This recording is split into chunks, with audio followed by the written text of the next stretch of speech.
আমি এখন কড়াইতে একটু সর্ষের তেল দিয়েছি, তার মধ্যে লবণ দিয়ে দিচ্ছি যাতে মাছটা না লাগে। তেলটা ভালো করে গরম করে নিয়েছি। মাছ ভাজাটা আমি দেখাতে পারবো না, কেন মাছটা খুব ফুটবে, সেই কারণে।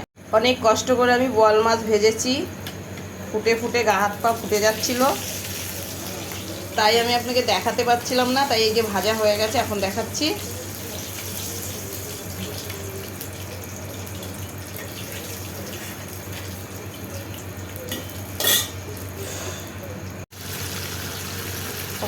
গোটা গরম মশলা দিয়েছি, জিরে,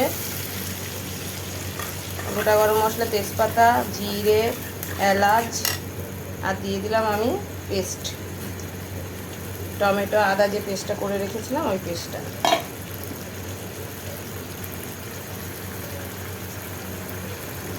এবার দেবো হলুদের গুঁড়ো,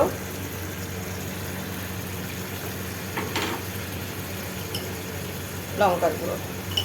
এবার এটাকে ভালো করে কষিয়ে তারপরে রান্না করব।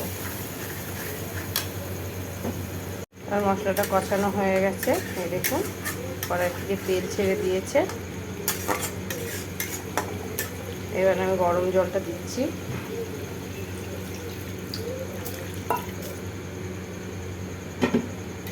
বেশি জল দেবো না, বললো একটু কষা কষা করে করতে, বোয়াল মাছ তো।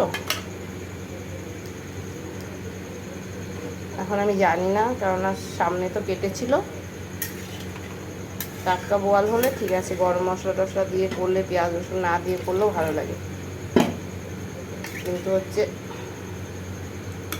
এটা একটু গরম মশলা না দিতে, এই পেঁয়াজ রসুন না দিলে ভালো লাগবে না।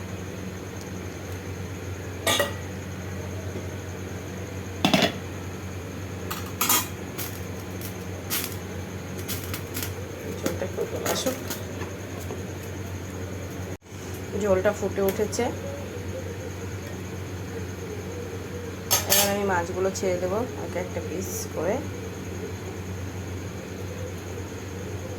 তিনজন মানুষ তো, ওই জন্য একটু তিনজন মানুষ অল্প একটু নিয়ে এসেছি। এবার আমি গরম মশলা দিয়ে নামিয়ে দিচ্ছি। দেখুন কি সুন্দর মাছের ঝোলটা হয়েছে। আমি নিজে নিজেই রান্না করি, নিজে নিজেই ভিডিও করি, সব নিজে নিজেই করি। সবাই বকাবকি করে, তবুও শুনি।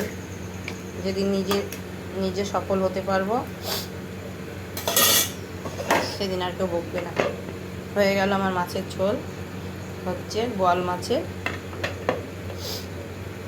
আপনাদের ভালো লাগলে আপনারা রান্না করে খাবেন, কমেন্ট করবেন প্লিজ। আপনাদের কাছে অনুরোধ, আপনারা কমেন্ট শেয়ার করলেই আমি একটু ভালো মতো করতে পারবো, নিজের মনের থেকে রান্না করতে পারবো, যে না আমার রান্নাগুলো সবাই পছন্দ হচ্ছে। সেই জন্য মানুষ আমাকে কমেন্ট করছে, শেয়ার করছে, লাইক করছে।